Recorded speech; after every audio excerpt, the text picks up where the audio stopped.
그럼 오늘의 첫 번째 기업 하이트론입니다. 하이트론은 1986년 설립돼서 1998년 유가 증권시장에 상장했습니다. 주요 사업은 보안 장비 등의 제조 및 판매인데요. 보안 장비 전문 업체로 카메라, 저장 장치, 모니터, 컨트롤러 등 다양한 제품 라인업을 보유하고 있습니다. 매출의 50% 이상을 ODM 형태의 60여 개국에 수출하고 있고요. 제품 구성은 감시용 카메라 60.9%, 감시용 DVR 15%, 감시용 모니터 등 1%, 기타 감시 장비 15.9%로 구성돼 있습니다. 실적도 한번 확인해 볼게요. 2021년 개별 기준 매출액 274억 원, 영업 손실 87억 원, 당기 순손실 70억 원을 기록했는데요. 매출액은 전년 대비 0.7% 증가했고 영업 손실은 54.6% 감소했습니다. 당기 순손실은 67% 감소했는데요. 회사는 매출액은 전년 대비 동일하나 수익성 위주의 경영 활동에 따라 손실폭이 감소했다고 밝혔습니다. 네, 이렇게 하이트론 기업 정보 살펴봤고요. 대표님, 어떤 공시 볼까요? 네, 하이트론 3월 16일 그리고 3월 17일 동안에 이 공시가 좀 있었는데 먼저 3월 16일 공시부터 차근차근 보도록 하겠습니다. 회사 지난 3월 16일이었습니다. 한국거래소로부터 이 조회 공시 요구가 있었는데 현저한 시황 변동, 주가가 상한가를 갔습니다. 그런데 왜 상한가를 갔습니까? 왜? 중대한 좀 이유가 있나요? 라고 좀 물어보는 거죠. 하이트론 시스템즈 현저한 시황 변동에 대해서 조회 공시를 요구한 것입니다. 공시 규정상의 공시 대상에 중대한 여부가 있느냐라고 좀 물어봤고 답변을 3월 17일 바로 어제 6시까지 좀 답변해 주세요라고 좀 밝혔는데 회사는 답변을 했습니다. 내용 보도록 할게요. 조회 공시 요구에 대한 답변입니다. 답변 내용은 중요 공시 대상 없다. 확정 그리고 미확정 중요 공시 대상이 없다. 확정은 관련된 어떤 사항들이 있었을 경우에 확정 공시 또는 확정된 구체적인 어떤 사실들을 좀 열거해서 공시를 하게 되는 것이고요. 미확정은 이러이러한 것들을 준비하고 있는데 공시 시점에서 지금 아직 구체적인 어떤 내용들이 없다. 지금의 경우에는 중요한 공시 대상이 전혀 없다. 우리 이야기해 줄 수 있는 게 없습니다. 라고 좀 밝히는 건데 내용 더 보도록 하겠습니다. 한국거래소의 2022년도 3월 16일 조회 공시 요구에 대해서 현저한 시황 변동과 관련된 중요 정보 유무를 신중하게 검토를 했는데 공시 규정상에 별도로 공시할 중요한 정보는 없습니다. 최근 1개월 동안에 이미 공시한 내용들은요. 2월 23일에 이 주요사항 보고서 전환사채 발행의 결정 정정을 한 차례 했고요. 그 다음에 유상증자의 결정을 발표했습니다. 그리고 단일 판매 공급계약 체결의 기재 정정과 기타 경영사항 그리고 추천 소집 공고 그리고 소집 결의에 대한 기재 정정사항이 있었다는 것이고요. 향후 1개월 안에 추진될 수 있는 공시 내용은 3월 30일 예정인 감사보고서 그리고 정기 주주총회를 진행할 예정이다. 기타 관련된 중요한 판단 자료가 될 공시는 해당 사항이 없다라고 밝혔습니다. 네, 일단 하이트론은 현저한 시황 변동에 따른 답변으로 별도로 공시할 중요 사유가 없다고 말을 했습니다. 그럼에도 불구하고 이 16일에 주가가 굉장히 큰 폭으로 상승을 했거든요. 그럼 특별한 이유가 있을까요? 추정하기에는 3월 16일 기타 경영사항 공시를 먼저 한번 보도록 하겠습니다. 기타 경영사항 자율공시입니다. 제목은 전환사채 발행 후 만기 전 사채의 취득. 회사가 기존에 발행한 전환사채를 만기일 이전에 취득한 겁니다. 네. 즉 회사가 사들인 거죠. 주요 내용 보도록 하겠습니다. 2021년도 2월 18일 회사가 발행한 22회 무기명 이권부 무보증 3호 전환사채를 만기일 전에 회사가 취득했다. 결정 확인 일자는 3월 16일입니다. 기타 사항 보도록 하겠습니다. 사채 종류는요. 22회차 전환사채고요. 발행 일자는 2월 18일. 주당 전환가액은 6,977원짜리입니다. 만기일은 2024년 2월 18일이고요. 사채 발행 총 금액은 150억 원입니다. 취득 금액은 110억 원인데 1억 3,819만 3천 원의 이자를 모두 포함해서 111억 3,819만 3천 원에 좀 취득을 한 겁니다. 취득일자는 3월 16일이 되겠고요. 취득 사유는 사채권자와 협의에 따라서 취득했다라고 좀 밝혔는데 네네. 향후 처리 방법에 대해서는 소각하는 것이 아닌 수거학 또는 재매각할 수도 있다라고 좀 코멘트가 좀 남아있죠. 사채의 취득 방법은 장외 매수입니다. 기타 사항 보도록 하겠습니다. 사채 취득 금액은 원금과 이자 등을 모두 포함한 금액이다. 22회차 전환사채 총액 105억 중에 일부인 150억 중에 일부인 110억을 취득했다. 즉 40억 원은 남아있는 거죠.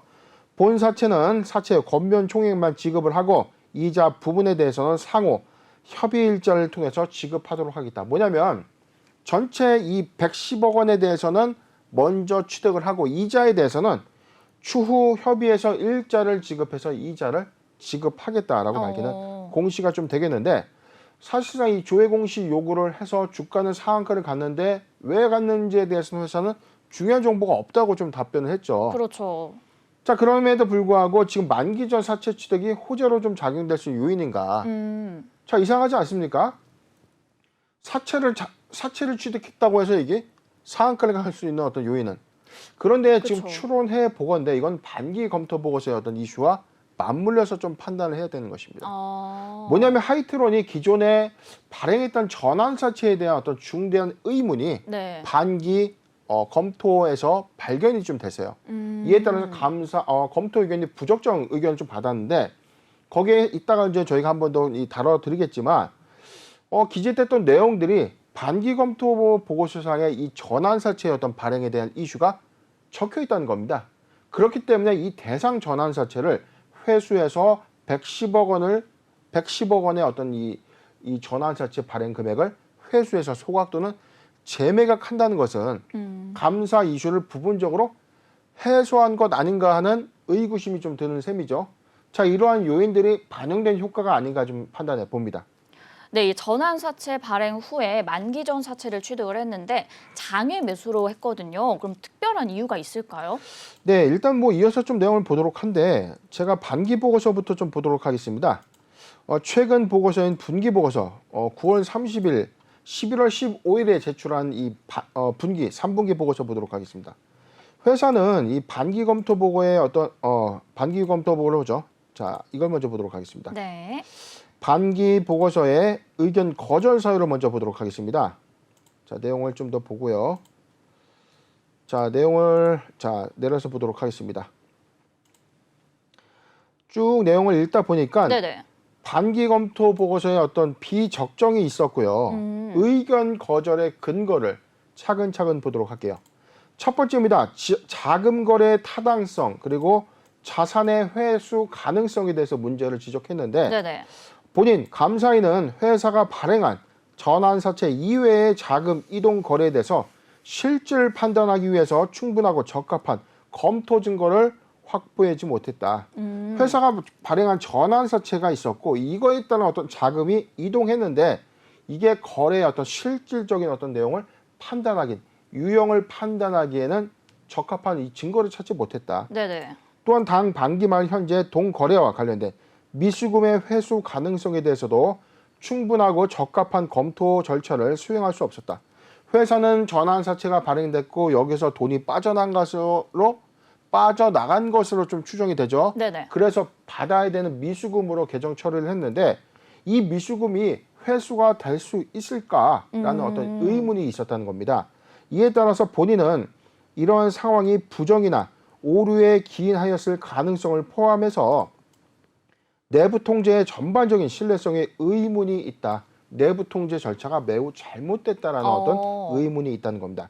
이로 인해서 당 반기 재무제표의 구성 요소들을 이 수정이 필요한지 여부를 아직 결정 못했다. 즉 재무제표에 대해서 수정 여부를 판단할 수가 없었다는 겁니다. 두 번째입니다. 특수관계자 범위 그리고 거래 내역인데요. 감사인은 회사가 제시한 특수관계자 그리고 특수관계자와의 거래 내역에 대해서 이 특수관계자의 범위를 그리고 이에 대한 완전성과 정확성을 판단할 충분하고 적합한 검토 증거를 입수할 수 없었다. 그러니까 회사의 특수관계자, 최대 주주 또는 최대 주주의 특수관계 또는 관계인들에 대해서 이 대상이 맞는지 이분이 정말 이 대상이 특수관계자가 맞는지에 대해서도 판단할 수가 없었다는 겁니다. 그래서 대체적인 방법 이외에도 특수관계자 범위 그리고 거래 내용에 대해서 만족할 만한 결과를 얻지 못했다. 회사가 공시하지 아니한 최상위 지배자를 포함해서 특수관계자와 그리고 거래 존재 유무, 관련 거래가 재무제표에 미치는 영향이 유의적인지 여부에 대해서도 결정할 수가 없었다. 지금 내용을 보면 최상위 지배자라는 게 있어요. 지금 뭐냐면 최대 주주 이외에 실질적인 사주가 있을 수 있다는 거죠. 회사가 공시를 하지 않은 겁니다. 최상위 지배자를 포함한 특수관계자 이 거래 여부가 그리고 이 존재 유무가 이 재무제표에 미치는 영향에 대해서 결정할 수 없었다. 그래서 기타 사항인데요. 3개월 및 6개월 보고기간의 반기, 포괄 손익계산서 그리고 자본 변동표, 현금 흐름표는 우리 회계법인이 검토를 했는데 지금 중간재무보고서 위배되어 작성되었다는 점이 발견되지 않았다. 과거 거에 2020년도 반기 검토보고서에 대해서는 뭐 위배됐다라고 보기 어렵다. 자, 이렇기 때문에 중요성 관점에서 뭐 차이가 없다고 하지만 크게 두 가지죠. 자금 거래의 타당성. 자금은 나갔는데 회수가 될지 여부에 대해서 아직 판단 못했다. 두 번째, 특수관계자. 이 회사의 특수관계자 범위가 어디까지인지 모르겠다. 실질적 사주가 또 누군지도 불분명하다. 자, 두 가지 요건으로 인해서 이 회사는 반기 검토 부적정을 좀 받았는데 네네.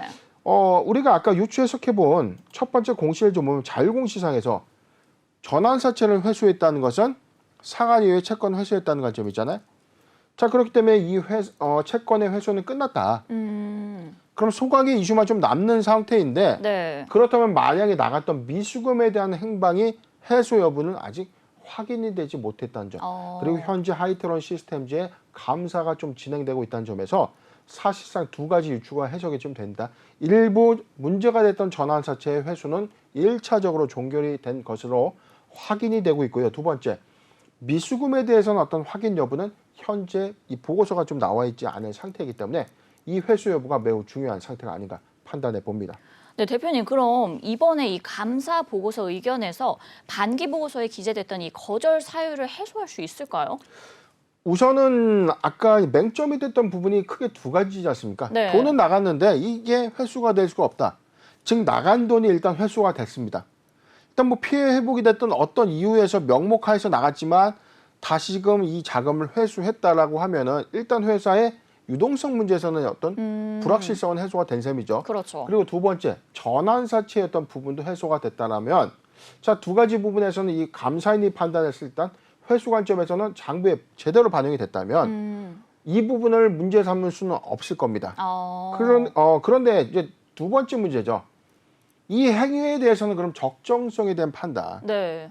회사가 정상적인 내부 통제 절차를 준수해서 돈이 나갔거나 자금이 집행됐거나 미수금의 어떤 계정 처리가 정확하게 좀 됐거나 또는 전환사채 어떤 관리 체계, 채권된 어떤 관리 체계가 좀 명확했다면 내부 통제의 오류가 아니라는 거죠. 그런데 지금 반기 검토 보고서 상에서는 지금 내부 통제에 관련된 리스크가 좀 정확하게 기재가 되어 있기 때문에 미수금과 전환사채의 문제를 해소한다고 하더라도 내부 통제의 어떤 이슈는 반드시 좀 해소를 해야 되는데 이 행위는 번복할 수는 없는 그런 상태고, 자, 두 번째입니다. 특수관계자에 대한 어떤 범위 부분인데 특수관계자에 대한 범위가 지금 이 불명확하다라고 좀 밝혔는데 네네. 이에 대해서 최대 주주, 현재 변경 후 최대 주주가 지배권을 좀 더 공고히 확보해 나간 상태에서 회수도 완료가 됐고 문제가 됐던 전환사채의 이 회수 이후에 사업의 안정성까지 좀 가져간다면 네. 내부 통제에 대한 어떤 비적정 이외에 크게 우려되는 이슈는 없을 건데 첫 번째는 지금 이 전환사채 회수의 미수금의 회수 여부는 아직 확인되지 않았기 때문에 이 점이 현재까지는 매우 중요한 포인트가 아닌가 생각해 봅니다.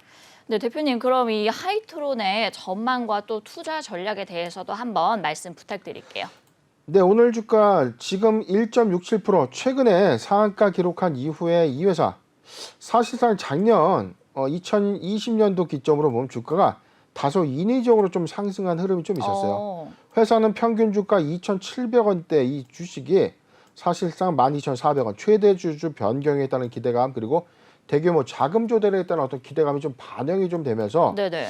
신고가를 좀 갱신을 했었는데 이후에 최고점 대비 지금 현재 주가는 거의 뭐 큰 낙폭, 그다음에 2차 낙폭, 3차에 걸쳐서 지금 회사는 중대한 불확실성을 좀 작용이 됐다. 사실상 작년 8월에 반기 검토 의견의 어떤 비적정 여파가 좀 있었는데 그래도 주가가 좀 부분적으로 좀 해소된 어떤 부분들 좀 보여줬어요.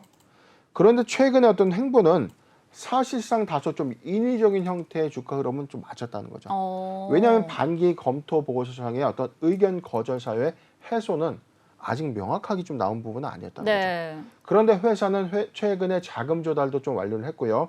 그다음에 전환사채 일부 재취득을 통해서 문제가 됐던 어떤 전환사채에 관련된 부분을 부분적으로 좀 해소된 것으로 좀 추정되는데 중요한 것은 이 미수금에 대한 회수가 어떻게 될 것인가, 정확하게 회수가 될 것인가가 이 여부가 매우 좀 중요한 포인트가 아닌가 싶어요.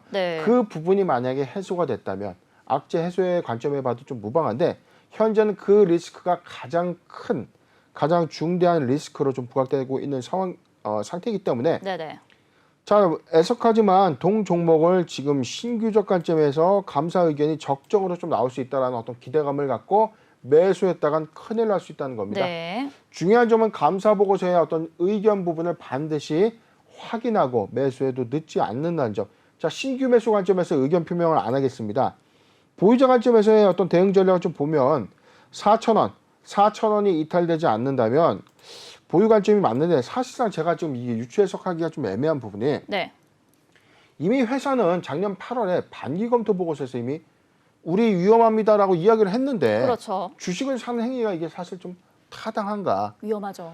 보유자 관점에서는 이건 기술적 관점에서만 말씀을 드리겠습니다. 4,000원 이탈된다면 크게 주가 좀 하락할 수 있는 요인이 있기 때문에 4,000원 이탈된다면 전략 매도 의견을 좀 제시해드리고 가장 중요한 포인트 감사 의견 거절은 상장 폐지와 관련이 깊다는 점 잘 참고하셨으면 좋겠습니다.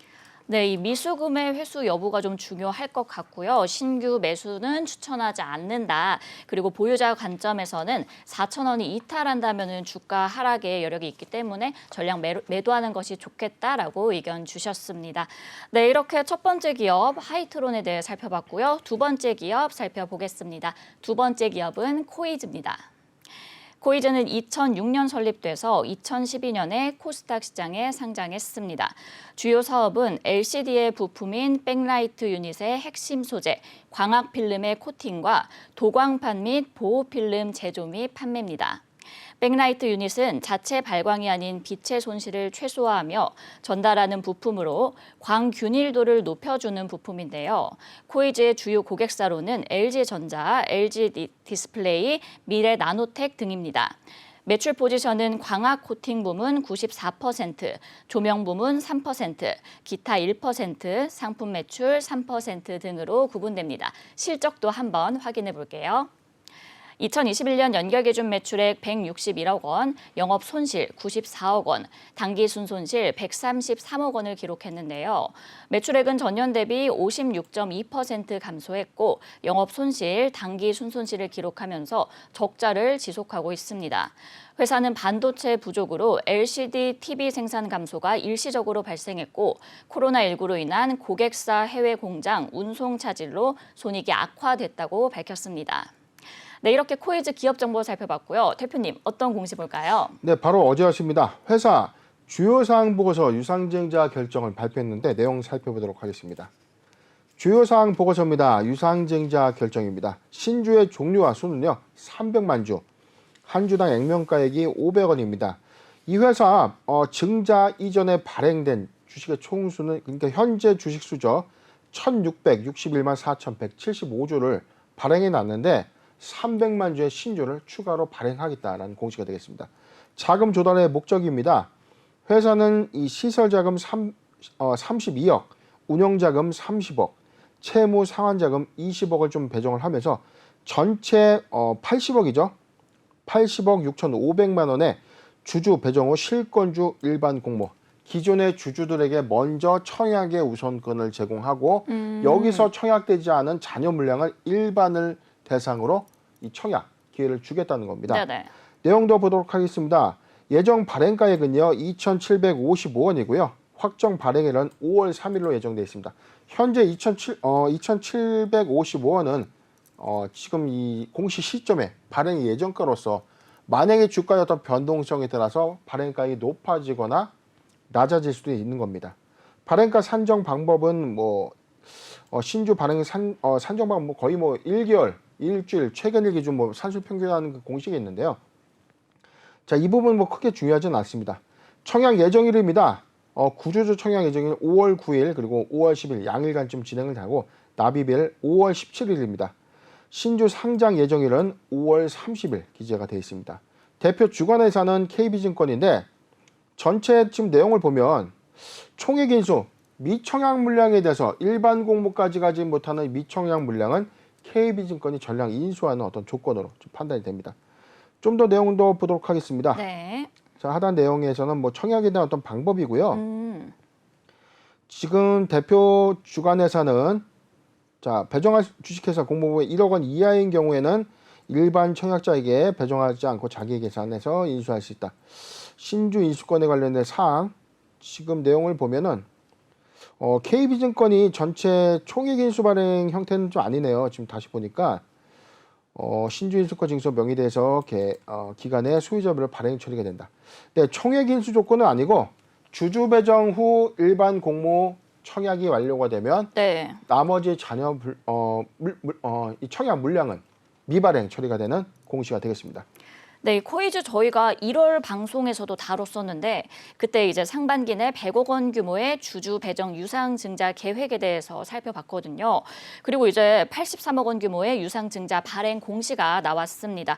주주 배정 후에 실권주 일반 공모 방식으로 진행을 하는데 제가 또 공모주 관심이 많거든요. 네. 네, 흥행 어떻게 보실까요?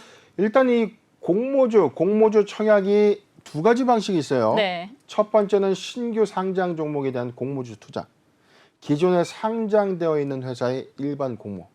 자, 두 가지 요건이 있는데 하나는 이미 입성해서 시장에 첫 선을 보이는 것이고 네네.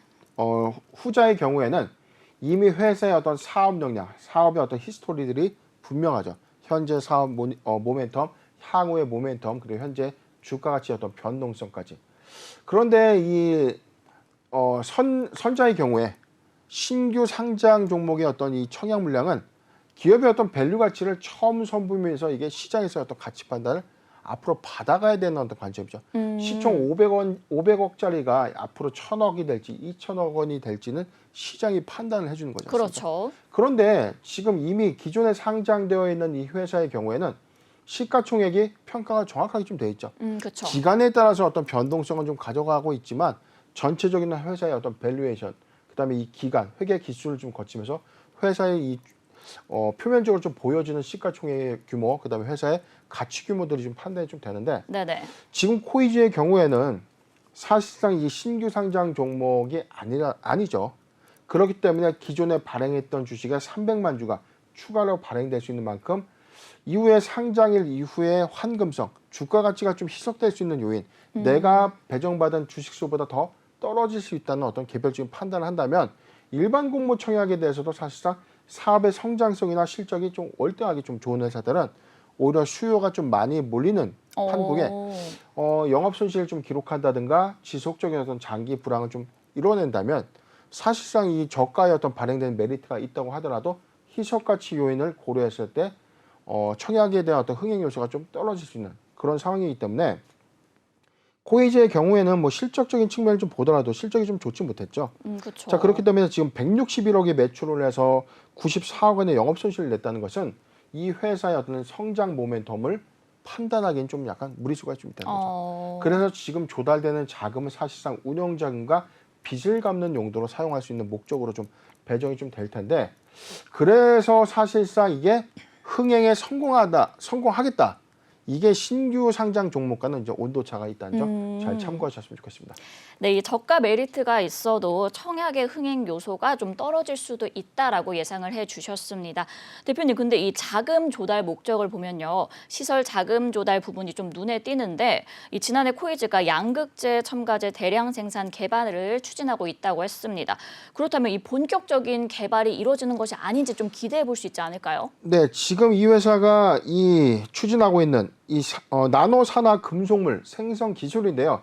이를 통해서 양극재의 어떤 핵심 첨가 소재를 좀 만들고 있다는 겁니다. 네네. 생산이 아니라 개발을 본격화하겠다. 뭐뭐뭐 하겠다. 앞으로 할 것입니다라는 단서죠. 지금 개발이 성공돼서 시생산이 들어가는 용도의 시설 투자는 아니라는 거죠. 자, 그렇기 때문에 지금 신사업에 들어가는 시설 투자의 어떤 배정 금액이 32억 원은 그렇게 크다라고 좀 볼 수는 없는 겁니다. 회사가 보여주고 있는 최근의 어떤 사업 부분, 비엘류 사업 부분의 어떤 이 실적 감소 효과가 좀 확연히 좀 빠지고 있는데 지금 160억 매출액 대비 영업손실의 규모가 상당히 좀 크다는 점을 우리가 고려했을 때 회사는 내실을 좀 기반으로 해서 구조적인 어떤 사업 구조가 다시 재정립돼야 되는 어떤 숙제를 안고 있는 셈이지 여기서 신규 사업에 대한 어떤 시설 투자를 통해서 자 이거는 좀 제가 볼 때는 약간 재료화될 수 있는 어떤 부분이 아닌가 싶어요. 항상 강조드렸던 부분이에요. 회사가 숫자를 정확하게 내고 있고 실적에 기반해서 성장을 하고 있는 과정에서의 시설 투자 관점과 만성 적자를 실현하고 있는 관점에서 신규 시설 투자에 대한 어떤 관점은 그리고 사실상 이 배정 금액은 그렇게 크지 않다는 점에서 제가 뭐 판단할 때 이걸 좀 너무 이게 좋다 나쁘다의 어떤 개념은 아니라는 뜻입니다. 그럼에도 불구하고 이 회사가 양극재 소재의 어떤 개발에 대한 어떤 모멘텀을 좀 가져가려고 하는 어떤 의도는 좀 맞지만 네. 사실상 아직 개발의 성공과 양산이 시작되는 시점은 좀 아니라는 점, 이 점도 잘 참고해야 되는 사항이 아닌가 싶습니다. 네, 적자 금액의 상황에서는 시설 투자는 좀 기대하기 어렵다라고 말씀을 해주셨는데 이 감사 보고서를 보니까 감사 의견과 관련이 없는 계속 기업 존속 불확실성의 여부 부분이 좀 눈에 띄거든요. 그럼 이거는 좀 걱정할 만한 수준일까요? 네, 이 코멘트는 뭐냐면요, 이 감사 보고서에 관련된 부분, 감사 의견과 이 숫자와는 관련이 없는데 계속해서 앞으로 이 회사가 살아남을 수 있는지에 대한 어떤 불확실성은 있다. 불확실성이 없다가 아니라 있다. 자, 숫자가 얘기해 줬잖아요, 지금.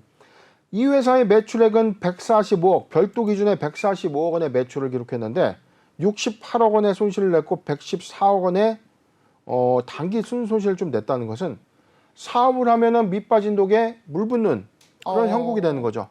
다시 한번 말씀드리지만 회사 내부의 구조적인 어떤 사업 구조를 다시 정립해서 과감하게 중단해야 되는 사업은 버리고 그렇죠. 신사업으로서 수익을 내는 사업으로서의 어떤 회사 가치를 키워가야 되는데 현재 감사 시점에서 계속해서 어떤 사업을 꾸려가기에는 조금 리스크는 있다라고 이 코멘트가 좀 기재된 것으로 이해하면 되겠습니다. 네, 대표님 그럼 이 코이즈의 전망과 또 대응 전략도 함께 부탁드릴게요. 네, 코이즈 일봉 차트 잠깐 보도록 하겠습니다. 작년 2020년도, 2021년도 시점을 좀 보면 2,000원대 있던 이 주식 12월 달에만 무려 거의 6배가 네. 급등을 했죠. 단순하게 인위적인, 누가 봐도 인위적인 어떤 주가의 흐름인데 사실상 이 코이즈가 이재명 대선 후보 관련주로 좀 이 편입이 맞아요, 좀 네. 됐던 이력이 있었습니다. 중앙대학교 동문이라는 대표자가 중앙대 동문이라는 그 이유 하나만으로 묻지마 급등을 좀 한 이후에 네네. 지금 대선이 모두 끝나고 난 이후에 오히려 주가의 시작 전보다는 좀 상단에는 있지만 주가 그래도 상당히 좀 많이 하락한 구간 유간으로 우리가 식별이 좀 되고 있죠. 그렇죠. 자, 그럼에도 불구하고 오늘 1.7%의 어떤 주가 하락을 보여주는 이유. 일반 공모 유상증자의 계획을 발표했을 때는 통상적으로 주가가 좀 단기에 조정을 받거나 급락을 하는 케이스가 좀 많은데 네네. 코이즈의 경우에 오늘 1.76% 그래도 비교적 하락폭이 좀 작은 이유는 이미 1월 달에 선반영 됐습니다. 자, 어떤 이유? 공정공시를 통해서 상반기에 100억 원 규모의 일반 공모 유상증자를 진행할 수도 있다라는 어떤 계획 발표가 있었고 이게 이번 시점에 감사보고서 제출 이후 시점에 가시화가 좀 된 것인데 네네. 추세적으로는 지금 인위적으로 상승했던 요구간이죠. 매물대가 상당하다는 겁니다. 그렇기 때문에 지금 신규적 관점에서 회사의 모멘텀을 기대해서 매수하는 것보다는 신규 매수적 관점은 아니다. 보유자 관점에서도 장시간 저는 중기 이상의 어떤 시간 동안은 그래도 가격 조정은 좀 필요하지 않겠는가 좀 판단해 보고요. 일단 감사 보고서를 적정하게 제출한 만큼 감사 리스크가 해소되었지만 이후에 일반 공모 유상증자의 물량이 시중에 유통되는 시점에는 주가 가치 희석 요인을 고려해서 투자 대응하셨으면 좋겠습니다. 네, 이 신규 매수는 이제 접근하기는 좀 아닌 것 같다라고 말씀을 해주셨습니다. 이렇게 코이즈 살펴봤고요. 오늘의 마지막 기업 살펴보겠습니다. 오늘의 마지막 기업은 크루셜텍입니다. 크루셜텍은 2001년 설립돼서 2010년에 코스닥 시장에 상장했습니다. 주요 사업은 전자제품 부품의 제조 및 판매인데요. 바이오 트랙패드, 옵티컬 트랙패드, MF, WPL 렌즈 등 크게 3가지 휴대폰 부품을 생산 공급하고 있습니다. 지배회사인 크루셜텍 주식회사는 핸드셋 및 전자제품 부품인 모바일 트랙패드 및 LED 플래시 모듈을 개발, 제조 및 판매하며 주요 생산 기지는 베트남에 위치하고 있습니다. 최근 실적도 한번 확인해 볼게요. 2021년 개별 기준 매출액은 410억 원, 영업 손실 18억 원, 당기 순손실 170억 원을 기록했는데요. 매출액은 전년 동기 대비 10.7% 감소했고 영업 손실은 89.5% 감소했으며 당기 순손실은 26.9% 증가했습니다. 네, 이렇게 크루셜텍 기업 정보 살펴봤고요. 대표님, 어떤 공시 볼까요? 네, 크루셜텍 3월 16일 좀 답답하고 조금 이 속이 많이 상할 수밖에 없는 그런 종목인데 네. 그 이유는 제가 차근차근 좀 설명을 좀 드려야죠. 먼저 공시 보도록 하겠습니다.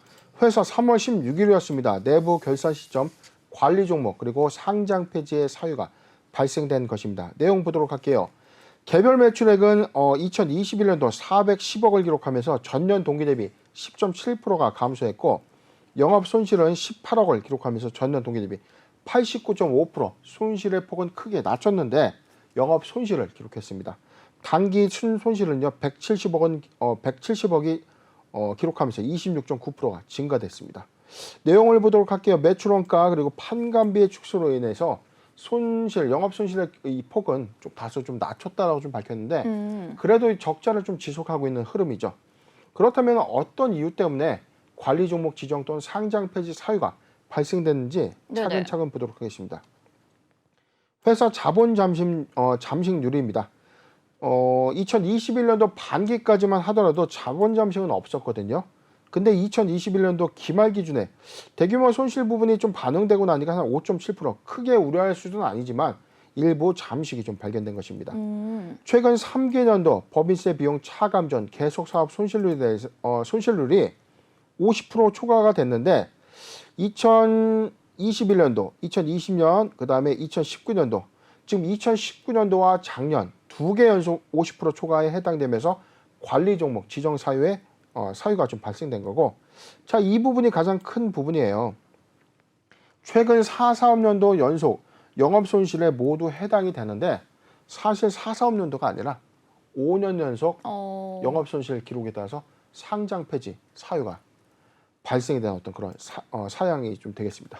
네, 아직 감사 보고서가 제출되지는 않았지만 영업 손실 폭을 약 90% 가까이 감소시켰음에도 불구하고 약 18억 원의 영업 손실이 발생했습니다. 이미 4년 연속 적자 상태여서 또 관리 종목이 지정이 됐는데 그렇다면 이 상장 적격성 심사 대상에 올라갈까요?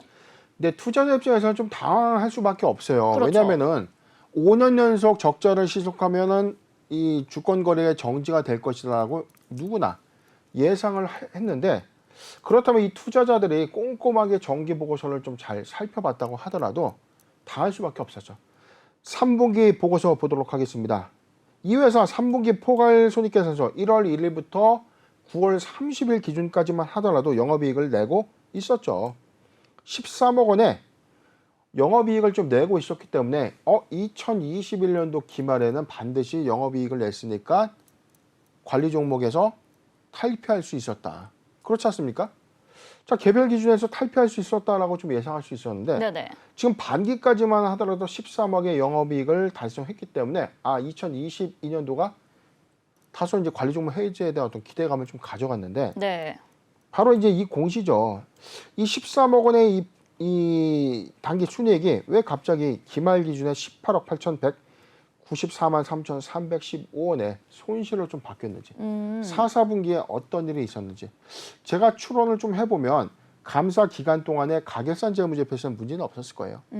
그런데 이 감사인과의 어떤 매출 회계 인식에 대한 어떤 차이가 있었고, 이게 회사의 입장에서는 영업손익을 좀 계상할 수 있는 유리한 어떤 회계 처리로 가져갈 수밖에 없잖아요. 네. 그런데 지금 감사인에서 일부 회계 처리가 인정되지 않았던 그런 케이스로 좀 판단이 좀 되고 있는 상황인데, 물론 손실의 폭은 대폭 줄인 것은 맞지만 5년 연속 영업손실 기록에 따른 어떤 상장 폐지 사유가 좀 발생이 됐고, 이에 따라서 지금 대규모 손실도 이 추가가 좀 되면서 50% 초과되는 관리 종목 추가 지정 사유가 좀 발생되는 어떤 리스크를 수반한 것이 아닌가 판단해 봅니다. 대표님, 그럼 이 크루셜텍 이의 신청을 하고 개선 기간을 부여받을 가능성은 또 얼마나 보실까요? 우선 감사 의견에 대해서 적정 의견을 받을까 여부인데, 감사 의견의 비적정이 아니라 감사 의견 또 적정하게 만약에 받을 것 같아요. 왜냐하면 이 회사에 네. 특별한 어떤 케이스가 없다면, 왜냐하면 반기 보고서 상에서도 사실상 특별한 어떤 문제, 코멘트는 없었거든요. 네네. 그렇기 때문에 크루셜텍의 경우에 이 감사 보고서 의견은 적정을 만약에 받는다. 그런데 이 5년 연속 요건과 50% 법차선 초과 손실 요건 두 개년도 해당 요건에 해당되기 때문에 이 사유만 남는다면 일단은 기업심사위원회에서의 어떤 개선 기간 여부를 좀 보겠죠. 사례가 있었습니다. 무조건 주권 거래 정지된 사례는 아니고 한 차례 상장 유지 결정을 해준 케이스도 있어요. 네. 5년 연속 적자였는데도 불구하고 이 케이스가 있었다는 겁니다. 제가 기억하기로는 이게 국순당이나 보혜양조로 좀 제가 기억을 하는데, 이건 제가 방송 마치고 기업공시연구소에서 한 번 더 분석을 좀 해드리도록 네. 하고요. 이 요건상의 어떤 이 케이스 바이 케이스인데, 적정한 요건이 있었는데 지금 이 코로나 시국에 따른 어떤 진짜 사업이 어려울 수밖에 없는 이 예상치 못한 그런 이 그렇죠. 상황도 있었을 것이기 때문에 참작 요건 좀 명확하다면 당장의 주권 거래 정지가 아니라 한 차례 더 기회를 받을 가능성도 좀 큰데, 중요한 점은 감사 보고서의 적정 의견이 가장 중요한 포인트고, 이에 따라서 우선 기업심사위원회의 어떤 최종 판단인데, 만약 주권 거래 정지가 된다면 2022년도에는 반드시 50%의 어떤 손실 요건을 회복해야 되고, 두 번째 영업이익을 반드시 내야 되는 숙제를 안고 있는 셈이 되겠습니다. 네, 이 감사 보고서 적정 의견이 굉장히 중요할 것으로 보입니다. 대표님, 그럼 이 사업 부분을 한번 이야기를 해볼 텐데, 신사업인 마이크로 LED 생산 설비와 구축, 그리고 생체 인식 기반 호흡 흡입형 치료기기인 에어로마에 대한 기대감도 좀 존재하는 상황이거든요. 그렇다면 앞으로 이 사업 진행의 전망은 어떻게 보실까요? 우선 주력 사업은 대규모 손실을 좀 내고 있다는 거죠. 이 터치 기반의 어떤 지문 인식 관련된 기술로 크루셜텍이 향후 한 10년 전까지만 하더라도 이 기술력을 기반으로 해서 회사가 크게 좀 성장을 했었습니다. 네. 그런데 2020년도 기점에 대규모 감자를 좀 단행했고요. 이에 따라서 이후에 대규모 유상증자까지 좀 진행을 하면서, 그리고 회사는 보유하고 있던 사옥마저 좀 매각을 해서 부채 비율까지 최대한 좀 낮춰놨었는데, 중요한 점은 그래도 2021년도에는 사업에 대한 또 회복이 더뎠다는 거죠.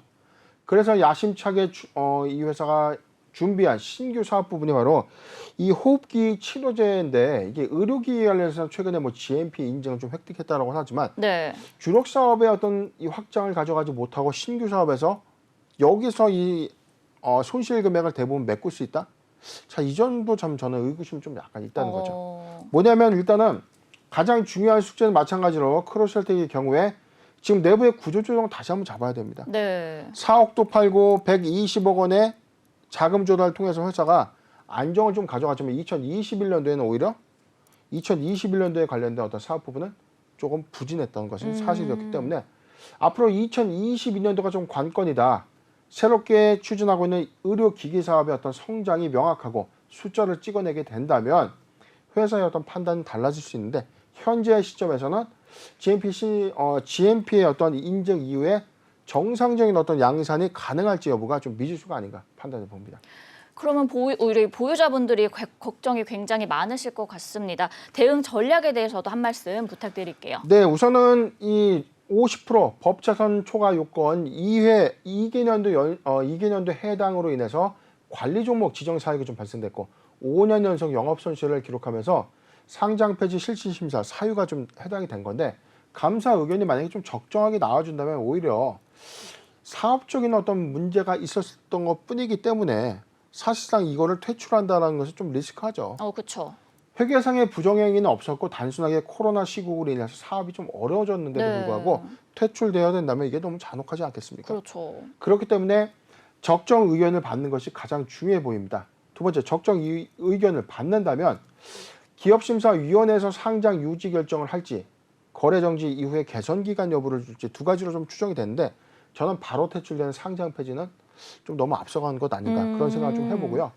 만약에 개선 기간을 받는다면 2022년도 기존 사업 부분에 대해서 더 수익성 검증을 다시 한번 해서 영업이익을 좀 달성해야 되겠고요. 신규 사업의 숫자가 본격적으로 좀 반영된 흐름이 나와줘야만 계속 기업으로서의 어떤 존속 능력을 회복할 수 있다는 점 잘 참고하셨으면 좋겠습니다.